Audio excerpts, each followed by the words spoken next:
Okay. Hi everyone, and welcome again to my audiovisual channel. This is episode 125 of A Conversation About Art. I am your host, Gabriela Handal. Today I will be discussing the meaning of art and beauty with artist Tim Rees. If you want to support the show, please check the video description. And Tim, please go ahead and introduce yourself. Hi, everybody. My name is Timothy Rees. I'm an artist who now lives in Scottsdale, Arizona. I briefly trained at the Palette and Chisel in Chicago, painting in the open studios, live models every day for a couple years until I was able to start selling paintings in galleries. And that's what I've been doing ever since, for about almost 15 years now. I see. Okay. So you've been able to consistently sell, make your paintings and sell the work for over a decade. Yes, yeah. Okay. I just think that's really cool, and particularly because it is almost like, not almost like, for lots of artists, it's just a mystery, basically, on how to do that. So, would you Mm, mind? Would you mind?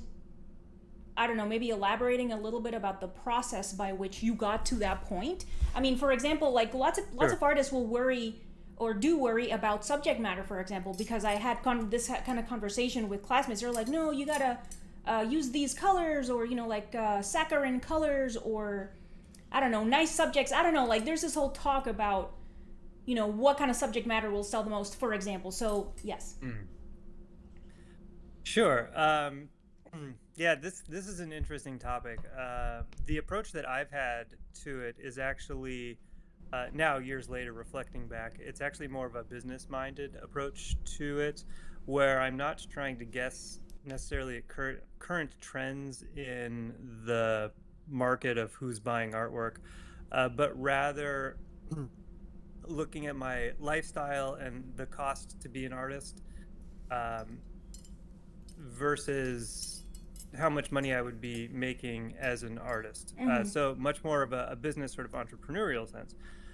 So the first thing that I did when I decided I wanted to become an artist was to start to eliminate some of my overhead, the cost of things. So I no longer leased a car. I moved to Chicago.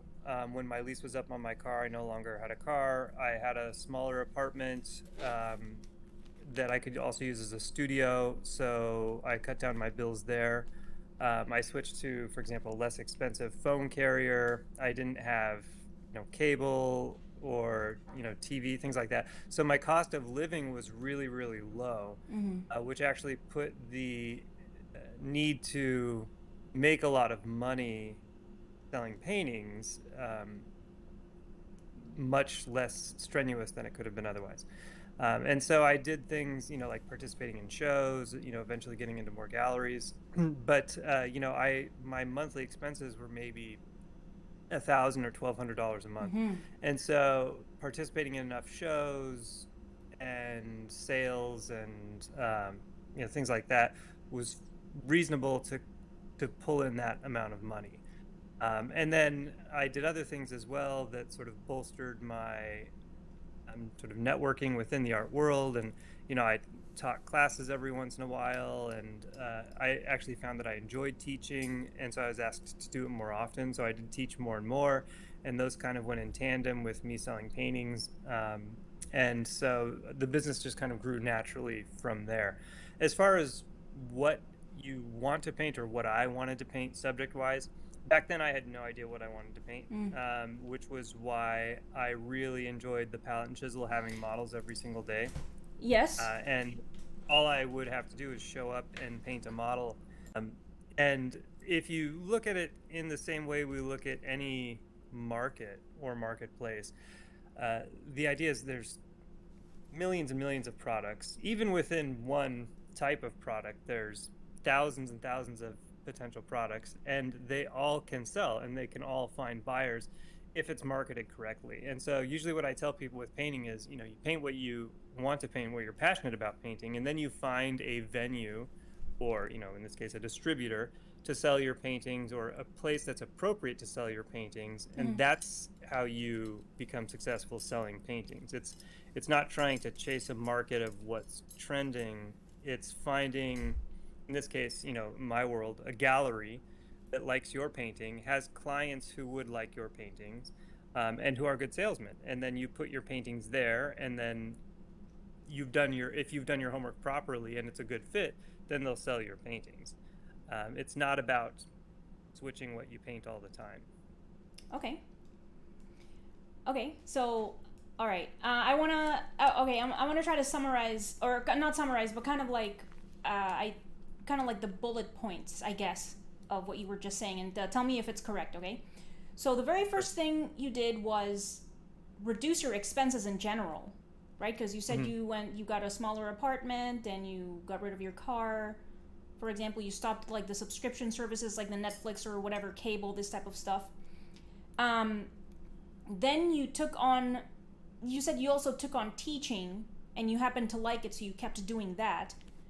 And then for the showing of the work, you found a gallery via research, I guess, I suppose, with which you would work well. And then in terms of the subject matter, you said you draw. I mean, you paint, but basically whatever your fancy. Would you say? I mean, your whim, wherever your whim takes you. Yes, I have a general, set of things that I like to paint, and I kind Okay. of stick within that line. Okay. All right, that's very fair. And the very first point that you made about the reducing the expenses seems like it makes me think of something that is, I don't know, like thank you, Captain Obvious. But it's like, but at the same time, it's like I don't think I've heard anybody mention that ever, and it makes so much sense. It makes me also think of like if you're in art school or something, and then the teacher says something really obvious, and I'm like, oh, that's obvious. Why didn't I realize that? And it's kind of anyway. All right, and okay, so I guess I'm kind of curious also about the gallery part, because that also I think is obvious in the sense of like, yeah, you should one should do the research and at the very least look at a gallery that shows things that are similar to whatever it is that I'm making. Um so how long would you say that it took you, I guess, from the moment that you started looking for a gallery until you found one that worked? And I don't know, were there like any snags anywhere in there where you had some kind of an experience where it was like, I can't work with these people even though they do show work similar to mine, for example? I'm not sure I've had that sort of experience, but I have switched galleries numerous times, just because it made sense to do so. Honestly, the first gallery I was in, I had only been painting for a couple months, and then I found a gallery. And that was in Phoenix before I moved to Chicago. And the owner of that gallery did manage to sell quite a bit of my work. And I ended up pulling out of that gallery because I was moving to Chicago, and I didn't know if I'd be able to produce work and send it back. So I was only in that gallery for maybe 4 or 5 months, at which time she sold a large chunk of work. And then after that, it was probably another year and a half before I went into another gallery. And at that time, it actually ended up being in Scottsdale. I was still in Chicago, but I decided on the Scottsdale gallery. And I did my homework. I looked at the work that they had in there. I created a list of galleries that I wanted to speak with when I traveled out there. So I shortlisted the galleries. There was probably 75-ish galleries on Main Street here in Scottsdale, and I had a list of 4 that I wanted to talk to. And so I came out here, I looked inside the spaces, I talked to people about the galleries, I went and spoke with the owners, and then I selected a gallery that was appropriate, both with the type of work I was showing, to make sure that it sort of worked with the type of work that they could sell, also that my subject matter didn't overlap somebody else in their gallery too much, so there wouldn't be in-gallery competition, and also finding a gallery that was excited about my work. Right. because if you, I think one has to be careful because when gallery owners sometimes look at artwork, they see products to sell. And some gallery owners do take on the approach of just trying to acquire as much of that product as possible to give their clients options, without necessarily curating and having as engaging of a relationship with their clients. Their idea is to just get as much on the wall. If it doesn't work, get it out of there. And so they do a lot of reach out and bring a lot of artists in. I get contacted by many galleries asking to show my work, but when I look at my work and their gallery, it's not necessarily a good fit. But they're just hoping to, put something on the wall that they might get a sale off of, without necessarily considering all the facets of it. And so with the galleries that I've been in, there's been times when I've shifted, even the type of work that I've been doing, and it just doesn't make sense from one gallery to another. When I started showing work in Arcadia, it was nothing like the work that I was showing in Scottsdale at all. And it wouldn't work in Arcadia Gallery. Now, it could work in New York City where Arcadia is at, but Arcadia Gallery has a certain set of clientele, a certain aesthetic. Right. Their work exists in a certain sort of look, and subject matter. And so the paintings that I was selling in Scottsdale just would not fit in that gallery. It doesn't matter how great the gallery is or, how much they can sell. If the painting is not an appropriate fit, it's just not going to work. And I think that's the most relevant thing for an artist to consider when looking into galleries is doing the proper research and not just, agreeing to everything or getting in any gallery that says yes. Yes. Okay. Yeah, that's really sound advice. And a colleague a long time ago, long before I even thought about having any kind of a podcast or any kind of an art career, he was like, he said that you make your career, your art career, through the things to which you say no. Kind of you mold it through the things you say no to, because it's like if you say yes to everything, then it's going to be like all chaotic and crazy and kind of difficult to kind of hold on to, but then if you say no to stuff, you kind of make it tighter in a way, I don't know, like you can get kind of like a tighter grip, more control of what's happening in your career. Okay, so okay, so then what happens in the case of you're painting certain things, whatever it may, you're painting plants, for example, and this one gallery loves it, sells, it's great, but then you're like, I don't want to paint plants anymore, I'm really curious about painting microphones, and then the gallery's like, can you not keep painting plants, please? So because I think there was something of that, and when you were talking to me just now that you had to switch, but I thought I think I picked up that it was from moving rather than from changing, or like the aesthetic of the gallery doesn't work. It was from and subject matter as well, and the stuff that I show in Scottsdale back then and now what I'm starting to show now, it's more design forward, beautiful paintings. Models with these dresses I've designed with long flowing fabric and colors, or more contemporary paint application that's a little more abstract. Whereas the stuff that I send to Arcadia, it's narrative work of people, women and children on beaches and forests and things like that. So they're completely different. You probably wouldn't even think they're done by the same artist. Yes. My solution, I wanted to paint both. So my solution was to be in two different galleries. Now, I would say that probably limits my ability to build my career as branded more towards one specific thing, because I do like to do multiple things. Right. And that does become a challenge. And that's probably inhibited the potential growth of my career as viewed from a business point of view. Whenever you become known for a particular brand, or a recognizable brand is more successful in a business than one that's jumping all over the place.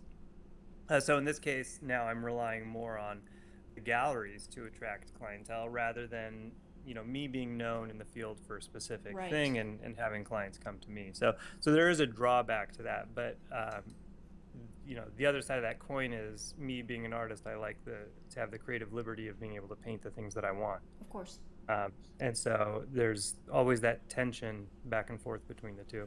And I would say, as far as my notoriety for what people follow me and like me for, it is probably split equally down the middle between the two different types of work that I do. And sometimes the fans of the one work do not cross over to the other, and they have no interest in one versus the other, and that's totally fine.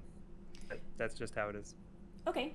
And I think this thing about an artist being in more than one gallery is a very very current sort of thing, isn't it? Because I have the impression, not the experience, I have the impression that galleries at least used to be really territorial in a way, where it's like, oh, you're showing with me, you can't show anywhere else, you can't sell out of your studio, you can't make prints, for example, unless it's through us, for example. But like now with the internet and everything, it's like, you can sell your prints and you can show the work on the Instagram, and if it sells through there, great. But then you can have the one gallery, you can have the other gallery, you can be in a group show that has nothing to do with either one, for example. Does that seem right? Well, my experience has always been galleries are regionally territorial. So, within the same state, they usually don't want you to be represented by another gallery. As far as in the past, I guess my understanding of the art market only dates back as far as sort of the late Richard Schmid, kind of the 90s, when all of his sort of disciples were getting into galleries, and they were typically in multiple galleries. Okay. But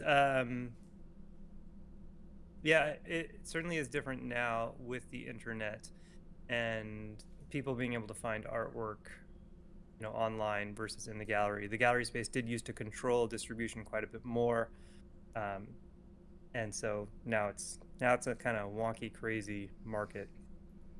Okay.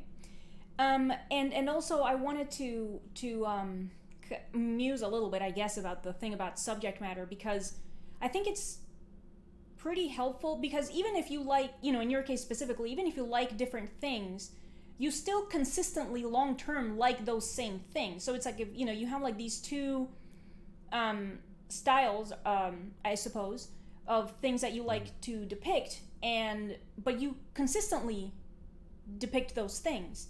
So then, and in the long term as well. So then, I mean, it's still, I have the impression that it's still kind of positive in a way, just because, like, just completely underpinned by the consistency, because I have, lots of people have the bad habit of, oh, I want to do bookbinding and I want to do the resin pouring, for example, besides drawing. And it's like sometimes, and funnily enough, I think that the Instagram is a good kind of reflection of the behavior of how a public, quote unquote, is going to react to that. Because it's like, if I consistently post the drawings, generally they're, well, people know me for that, quote unquote, right? But then if one day I post like, oh, I poured some resin over this one drawing that I did, it's like crickets. Or like the bookbinding, it's like crickets, because it's like you're suddenly dropping this whole thing out of the, somewhere out of the ether, and it's, it can be confusing for the audience, so I think it's a really good strategy. I mean, is it intentional that do you choose those two subjects or those two methods of depicting the imagery, or like the narrative versus the one with the dresses that you mentioned? I mean, is that deliberate? Do you choose to stay with that, or what would you say? Those are the two, I'll say this, those are the two types that are in the quote unquote marketplace of gallery space right now. But that's not all that I paint. I paint still life. I paint plein air landscape. Um, I every once in a while paint, just different random stuff. And I do different stuff also. I write a lot, but as it's like you said, if you put too many products out there, you start to diminish yourself as a brand, Mm. unless those products are just all very closely aligned, which the things that I paint are not necessarily closely aligned. And when I was younger and learning how to paint, I wanted to learn how to paint not just different things but in different ways. So I have some paintings that are very, very polished and meticulously articulated, and I have paintings that are very loose and direct and alla prima, and I have paintings that are glazed, and I have paintings that are impasto, and it's all over the place. But it's very, very difficult to be able to survive the business space of an artist by bouncing around all that way, unless you have a name. Unless if you're trading off of your name, then people will appreciate that creativity and the diversity, the uniqueness of each thing that you're doing. But I think we need to recognize that most of us artists operating within the typical space, commercial space of selling in galleries and selling online, we are creating a brand image. We're getting followers based off of the popular thing that we've put out. And so when we deviate from that, you can only expect to take a certain very, very small percentage of fans with you on Mm. that. When I could post a figurative painting on for Instagram, for example, and 10,000 people might like it, and then I'll post a little plein air painting that I did, and maybe 50 people will like it. Right. So I mean, it's that's just the way it works, because those people aren't following me for plein air landscape Right. painting.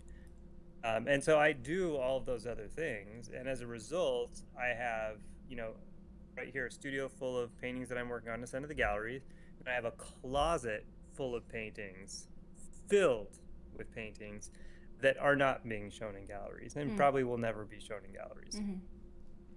But I still do Okay. them because I'm an artist, and sometimes you have to create. Of course.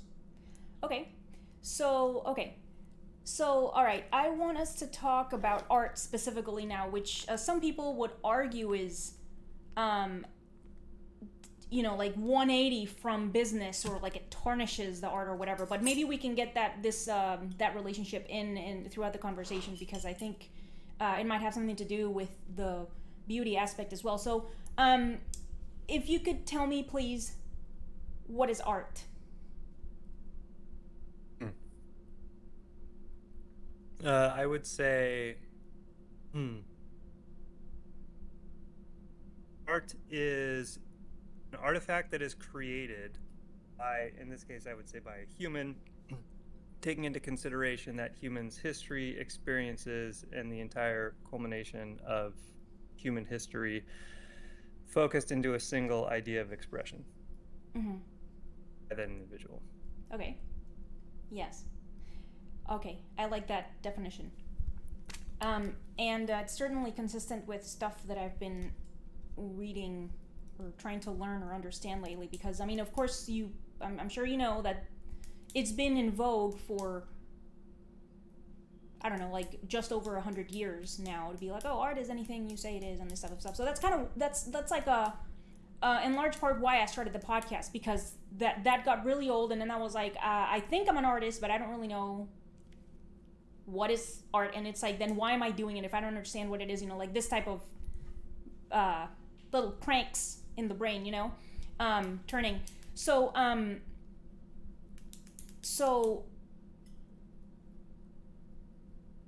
what would Well, I you... would say, Yes, I would please. just interject this real fast. Yeah, tell me. I would probably say that an artist, the way we might typically throw around the word, might be somebody who produces commerce or makes a career out of being an art. And I don't know that everybody is an artist, but I think everybody is a creative, at least to some level. And we all have sliding scales of creativity, and we all like to create. And I think being creative is a part of humanity, even Sure. if we don't understand where that creation comes from.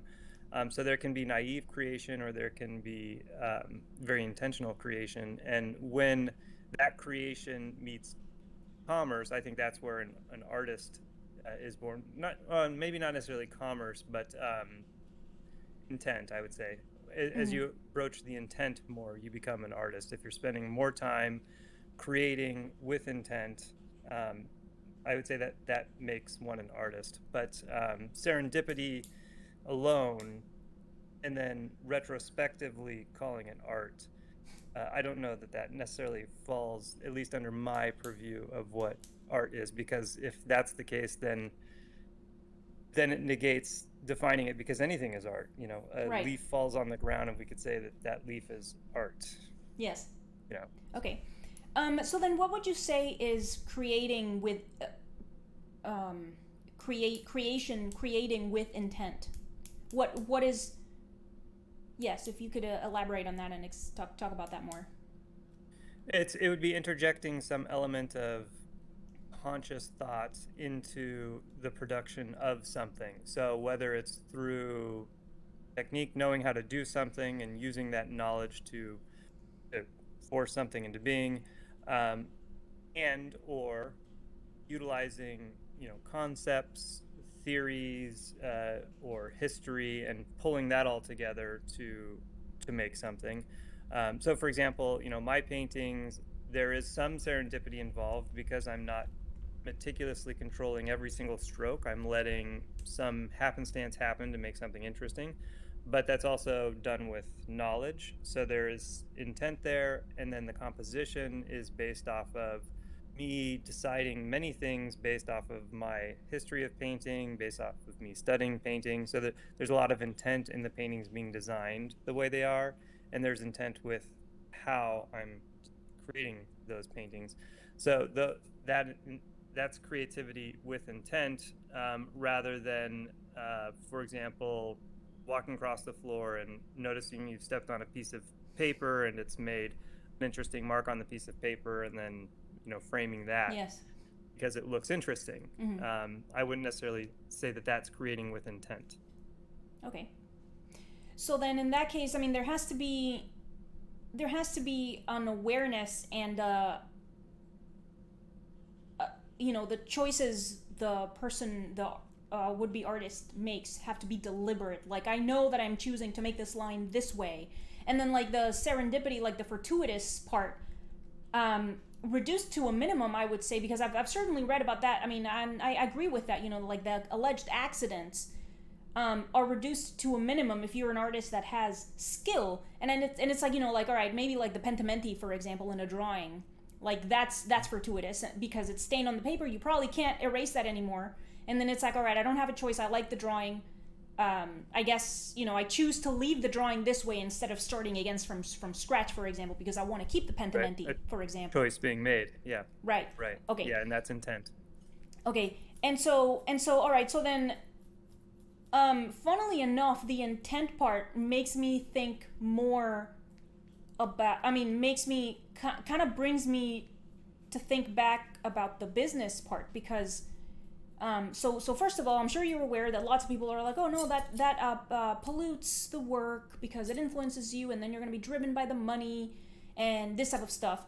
But at the same time, part of that kind of like deliberately choosing to make the work in a certain way, I feel like I don't know, like the kind of like the way that you were talking, like, no, I made this decision to show in this gallery because I chose this gallery because of the work they were showing, and I liked that they were excited about the work, like very considered and thought through, like intent.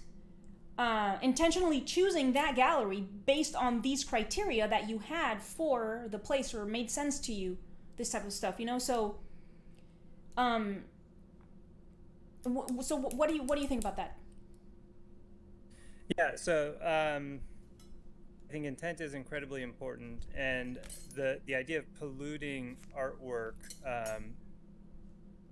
once it becomes commercialized or once you try to sell it or make a career out of it, I think that is one of the big things that people get backwards, because you should create the things that you want to create based off of what you like, what you've studied, what you want to replicate, whatnot. But Right. the choice to commercialize it is totally independent, and it shouldn't merit what you end up doing with your painting. It should just merit how you address the business side of your artwork, as in selecting the correct gallery or the correct venue to show your work. Um, so in that case, it doesn't make the paintings any worse. It doesn't make you any less of an artist. You're not a sellout for wanting to sell your paintings, and it shouldn't influence the things that you decide to paint. If I've seen galleries turn down the most phenomenal paintings, not at all to do with the quality of their work, and that artist by no means should go change the type of paintings that they do. They should find a gallery that can sell those paintings and hopefully sell them for a lot of money. Right. That's an appropriate approach. Um, the whole business side of artwork, and not diluting this idea of not falling into the trap of saying that you're diminishing the art by addressing the business side of it. But yes, everything with intent, I think, is appropriate. And even if you're an artist who's deliberately deciding to eliminate intent, that itself is an intention. If you're still creating work, but you're deciding to do it blindfolded, and that you're still intending something, you're creating work with the intention of work being created without a blindfold, and then that actually adds something interesting to the piece. That's what makes art interesting. So art with intent, with meaning, that we can look at and discuss, that the artist can tell you something about, that's what makes a painting or work of art interesting. And it's a conversation I've had with some people before, especially in when I was younger and everybody's really dogmatic in their 20s. Right. And strangely. Yeah, and when I wanted to paint realism, I knew somebody else who wanted to paint realism, and so he always bashed modern artwork, saying, "Oh, well, the artist always has to come up with an explanation, blah blah blah. The art can't stand on its own." And so I tried to explain to him later, your artwork, whatever you create, there's some sort of explanation there. There's some sort of meaning there for why you're doing it. It's like, no, I'm just doing it because, I like to paint this. But there's an intent. You're painting that you're drawn to it some way. You just don't know how to articulate that you really like painting, figures or historical figures and the meaning behind it. And you have not been educated on how to talk about your intent and why you created this and why it's important. The modern artist over there, who you were criticizing for coming up with an explanation, has had training or experience talking about the intent of their artwork, and that makes their artwork more interesting. And I think we fall into a trap, as at least in my circle of realist artists, sometimes, of saying that, well, I believe that a good work of art should stand on its own without explanation. That's one part of a good piece of artwork, is that we should be able to appreciate it without an explanation. But how much more interesting is a painting when we know something about it, anything about it? I mean, where it was created, why it was created, who's in it, why is that the way it is, why is that the way it is? It makes a work of art so much more interesting, and collectors like it more, other people like it more. It gives you something to talk about rather than just a pretty painting. And intent is the driving force behind that, even if you don't understand that you had intent when creating it. When I first started painting and I didn't know what to paint, I enjoyed painting models because I didn't have to come up with a subject. I didn't have to pose them. But there was still intent with me choosing the cropping, the design, Right. where I was standing to paint the model. So there, even though I was just, painting what was there, the paintings were more interesting because there was a lot of intent packed into everything else about the painting. Mm-hmm. Okay. So, I'm curious about this term that you used, commercialization of the work. What does that mean?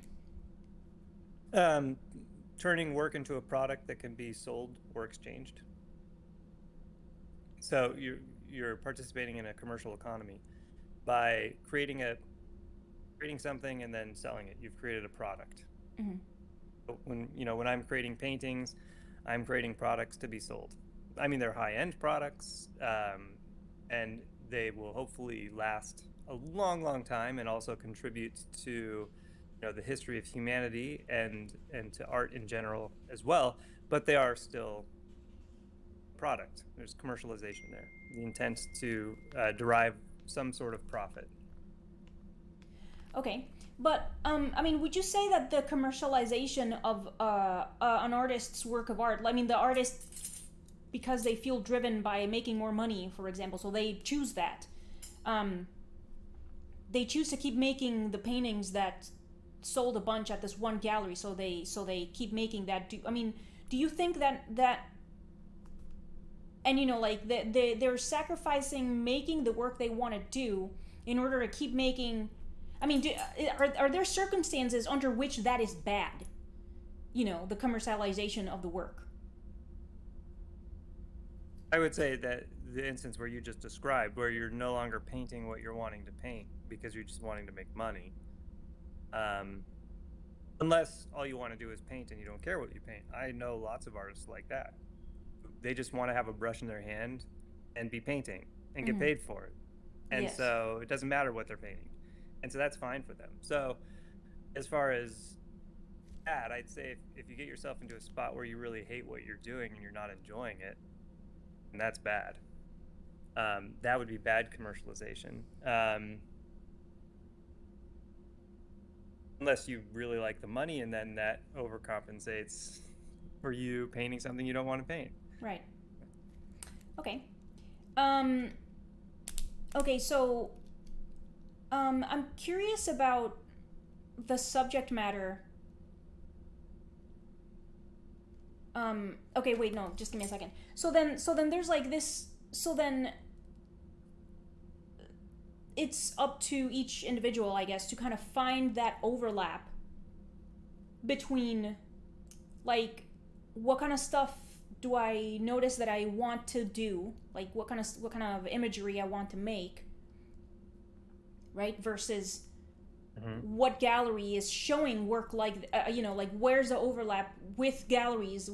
Which galleries are showing this, and then what gallery is good and this type of stuff, and then then that would be good, like positive commercialization where the artist isn't sacrificing their creative output, like the desire to make certain things, because they're still making things they want to do, all the while like still selling the work and still making money, right? Yeah. I mean, if you think about how many galleries there are out there, how many people there are out there, how many places there are out there to sell your work, there's so many places. If your goal is to get into one particular gallery and that's your dream, then your paintings need to reflect that, subject matter and that style. But if you're just looking to paint paintings and make a living and commercialize them in some way, then that commercialization has more to do with the business aspect of finding an appropriate venue of where you're going to sell it. And maybe your appropriate venue is a digital space, like Instagram or something like that. Or your website or whatever that could be. I have found that that can often depend on the price point of one's work. I don't typically sell things for huge dollar amounts over the internet or through social media. There's kind of a cap there to where I can hit with that. And then the gallery space, I think, is a great spot for where that picks up, because a gallery will have clients who, first of all, appreciate and collect art, and secondly, have a lot more money than most of the people that I know. Right. And that's function of the gallery, is to educate a collector as to why the artwork is good and important, and also to find a buyer who has enough money to pay a certain amount of money for a painting. So, I mean, you can paint whatever you want and then find the appropriate space to sell it. If you're wanting to sell paintings for $30,000, and you're just starting out, you're probably going to need an agent, unless you know a lot of people who have that kind of money to spend on the work. And so that's all business side of things. And if you don't want to do that, then you should probably find an agent who can handle that, or a significant other who can handle that. I know a lot of artists who don't want to deal with any of that, and their Right. significant other does all of it for them. And for them, that's great, because then they can spend all their time painting. They crank out whatever they want to paint, and their spouse is entering all their paintings in shows for them and sending them out to galleries. Does do all that work, and then the artist gets to do what they want. So totally viable options. But if you are wanting to make a living and make money off of your work, then there has to be some sort of fundamental understanding of business. But a company, like if you look at I don't know, let's take a random, like Ford, like a car maker like Right. Ford.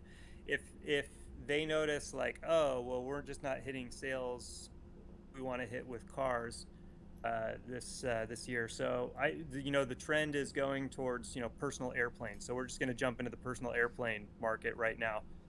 That's a horrible decision. If they've spent time doing a certain thing and developing a brand, and then they just try to chase whatever the new trend is, then it's going to be a painful road to get up to where they want to be again. And so I think that's where the criticism between commercialization is the chase for money, being an artist, of changing what you're painting to try and make money.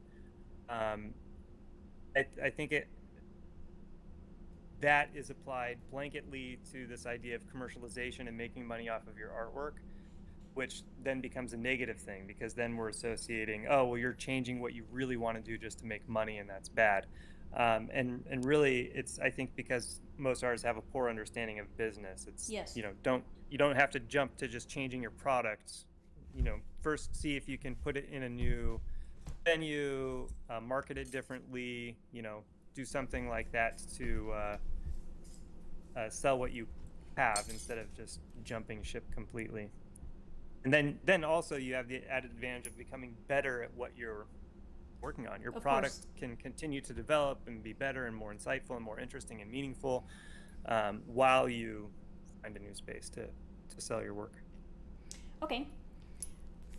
Okay, that's great. So, and again, sound advice. It's so you're so you seem to like already have, like, right from the get go. I mean, from when you started, to kind of have like a good instinct, I guess, for kind of balancing that, or you're very aware that you have to also keep in mind the business side, even if you want to be an artist. Yeah, well, I mean, I was fortunate enough to hear some podcasts back before they were called podcasts, when I first started. And there was sort of a similar theme of, like, lower your expenses, and then you can paint whatever you want because you don't have to worry about selling paintings, etc. So I did that. And then in the meantime, I did all these sort of other philanthropic things because I wasn't concerned with making money. Mm-hmm. So while I had a decent enough business sense to survive as an artist, I wasn't making a lot of money back then, because I was deliberately deciding to do so many other things, like low cost and free teaching, and trying to participate into so many different things. Making money was not really on my radar. But the underlying sense of business was there. So I started lots of projects and did lots of projects, which was great. Now that some of those projects have wound down a little bit, I'm moving to other projects, and now I can apply some of those things. Okay. Which making money selling paintings, I'm not. I didn't shift what I was painting. I'm just painting more of those paintings, and then I got into another gallery. So Yes. I mean, that's an appropriate move to, if you want to make more money painting, make more product, your product in more different places. Yes. Yes. Makes a lot of sense. Okay. Okay, so let's discuss beauty a little bit. What is beauty? That's interesting. I will preface this by saying, any answer that I could possibly give would probably be less interesting and meaningful and full as the answer given by Scott Burdick in his Banishment of Beauty video. Have you seen that? No? Banishment of Beauty? By who? Yes. Scott Burdick. Um, and Scott. Scott is, yeah, Burdick, Burdick. He's a brilliant artist, brilliant writer, Okay. um, and just fantastic, interesting person all around. He did a documentary that's on YouTube that anyone can Google. It's definitely worth watching. I mean, you'll be completely inspired by it. But I agree with, probably just about everything he says in there. And one of the things he mentions is, the difference between beauty and not beauty is beauty is something that humans are inherently driven to preserve for whatever inexplicable reason. Um, and I'll expand that by saying beauty is something that, at least for me, stops me and makes me pause. And there's just a feeling that washes over me when I see something really beautiful, whether it's a sunset or a painting or whatever it is. And in his video, I don't want to spoil the whole thing, but Scott mentions, with artwork, beautiful artwork versus not beautiful artwork. Beautiful artwork, humans are driven to preserve because we understand that there's some value to beauty. Humans need beauty uh, as a part of them. And if you're walking through a landfill and you see Duchamp's toilet, and then over here you see, a painting by Bouguereau of some cupids or something like that. The painting would be so beautiful that we would see it and preserve it. The toilet we wouldn't think twice at, and we would just walk away. Right. Because we are inherently driven to preserve and value beauty. So then I would flip that on its head and say that beauty is something that, how to define beauty, something that causes us to stop and pause and want to have last. Specifically, something in this case for the eyes as a visual artist. Okay. Okay. Well, I agree with all of that, and I think it's cool, and I mean, I think it's a good portent, I guess, if that's kind of like the gist of, or like at least a considerable part of this documentary you're talking about. Because if it was going to be like, oh, beauty is in the eye of the beholder, I was like, I'm probably not going to watch that, because I've had enough of that. So yes, okay. So I mean, have you thought about what it might be that what it is about beauty that makes us that attracts us to it? That and not like in the sexy way or whatever, just like, but sometimes yes, but not by default, not because like what you were saying, your description of like you want to stop, and for example, like for me, I want to spend time with the thing. Like if it's a painting, I want to spend time with it. I want to spend time looking at it and thinking about it and just like enjoying it by looking at it. Yes. So what do you think it is about the experience of beauty that makes the individual who's experiencing it want to preserve it or want to be with it or want to be in its company? So me as a figure painter and thinking this in terms of portrait and figure, that's, I would say, relatively easy when considering sort of the evolution of our species. We are evolved to be attracted to people and faces and try to seek out and preserve that. That's sort of a species survival mechanism. So that makes a lot of sense to me. And I think that's also inherently built into the perpetuation of our species. And this is where I can kind of now, as I get older, relate a little bit or empathize or sympathize a little bit with the idea of beauty being in the eye of the beholder, because within the human species, we have subsects, like partitions of people, different races, right? And within those races, we find features particularly beautiful. and that sort of perpetuated segregation of aspects of our species for longer periods of time, because one race may find the most beautiful person in the world to be of their same race, and that's sort of an inherent evolutionary thing built in to preserve that tribe. And so within us being attracted to people, we can be attracted to certain types of people, and we usually find that within pockets of those people. Mm-hmm. And so that's where it can become kind of in the eye of the beholder, even though we generally agree that, for example, beautiful people are beautiful people. We all kind of have that sort of baseline of something up there makes people beautiful. What is it? We don't really know, but we're attracted to that beauty. But then when we expand that out to different things like, the sunset, I don't know why, I think sunsets are beautiful and gorgeous, and I want to just stare at them as long as I can. I don't know why that's beautiful. I mean, color, I guess there's color. I like color. Mm-hmm. The color's beautiful. But beyond that, I'm not really sure. Yeah, I don't know. Okay. But for some reason, we value beauty, and we as species, for thousands and thousands of years since we started creating things, have been trying to make things more beautiful or more aesthetically pleasing. Mm-hmm. Okay.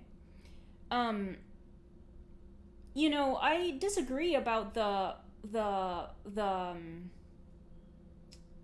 kind of this alleged division. I mean, you're of course not the only one who thinks this way.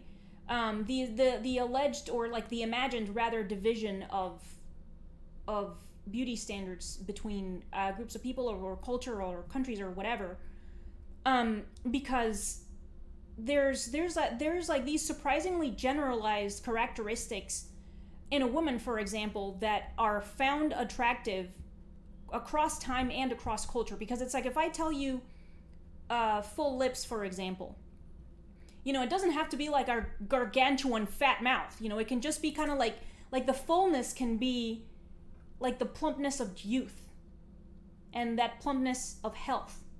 And it's like, health is like the appearance of health is well appreciated by everyone. It's like a constant. I guess I really agree and disagree, but what I'm trying to say is that like for example, I think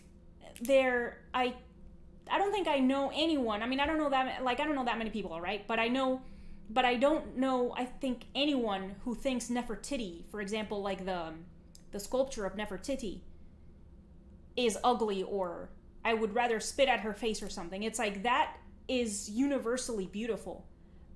For example, and it's not about strictly about her appearance, but there's like this elegance to like her long neck and like her calm facial expression, for example, that I think we tend to get confused. And I mean, it makes sense because, at least in our case, because we're visual artists, and that's kind of like what drives the work. That's like the drive behind our action of producing work. But I don't know, I guess I kind of feel as though there's a lot underpinning beauty that isn't strictly related to the visual. Because also, for example, like, yeah, I agree. I mean, a sunset or a beautiful day that has no clouds, for example, and it's super sunny and there's like this light breeze, that's about more. Of course it looks nice. It's amazing to look at. But I think there's also something more there, and I do agree that it's about survival. Dennis Dutton has a book called The Art Instinct, and he argues he makes a pretty solid argument that there is a strong connection between the things that we find beautiful and our survival. So I don't know, and I really like that idea, because I guess I just like nature and how she has turned out for us, I guess. I don't know. What do you think about that? What do you think about all of that? I think we are psychologically wired to need something more pleasing and beautiful. And it can be visual, it can be sound, it can be smells. But I mean, our sort of human nature can only handle so much depression before we just don't want to experience it anymore, and we would rather choose not to live. Right. So I mean that obviously represents one extreme, and so then the other extreme is to just have beauty and pleasure. Um, but it's interesting because I don't know that we've ever experimented or observed what would happen if somebody was just exposed to complete beauty and pleasure all of the time, and how would that affect their brain. Maybe we need some balance of normal or negative to balance the beauty and make the beauty more beautiful. I mean, I don't really know. That was a thought that I used to have. But I mean, now I live in a very beautiful place, and every day I love it. So the fact that it's around all the time hasn't really diminished the value I place on the beauty here. But yeah, I do think that it's required for, I guess, the survival of our soul. And I'll also expand this idea too, because I don't think that beauty necessarily has to exist without pain or sorrow or discomfort. And I think there's beauty when just the right amount of that is interjected. So a lot of the paintings that I like to do, especially the work that I send to Arcadia, I try to make it beautiful, but it's also maybe bittersweet is a good word for it too. I like to have some element of Like that melancholy? soft melancholy or aching, or a little tinge of something there that's not saccharine, Right. Because too much beauty and too much pleasure can just be saccharine, and then I think it loses some of its realness. And so that beauty and pleasure does have to be balanced in some way. Okay. Well, yes, I like that, particularly the part about balance. I think that's pretty important. We have made it, however, to the 57-minute mark, Mr. Rees. So I'm gonna have you. I mean, if where can people find your work? Is there anything you want to add? What projects do you have coming up? Is there anything in particular you're excited about? Sure. So I did just release a new website. It's the same website address as my old website, so it's reesfineart.com. I'm starting a newsletter out of there, so people can sign up for that. As far as teaching, I'm going to be doing a couple short workshops in Scottsdale in the early spring, and then one in Whidbey Island in Washington. It's an island by Seattle in summer, and that will be a fun workshop where participants have to design their dresses and garb and make something beautiful. We'll pull in historical examples of beautiful paintings, where students will look at poses and fabric and design based off of taking cues from historical beauty and then making something new with contemporary. So that will be That sounds fun. a thing to do. So and then other than that, I'm just painting away here in the studio. Okay. All right. Well, that's great, and nice work planning ahead and staying busy, Mr. Rees. So thank you everyone for watching and listening, and we will see. Remember to please check the links in the video description. All of Tim's website will be there as well. And thank you everyone for listening, and see you next time. Bye.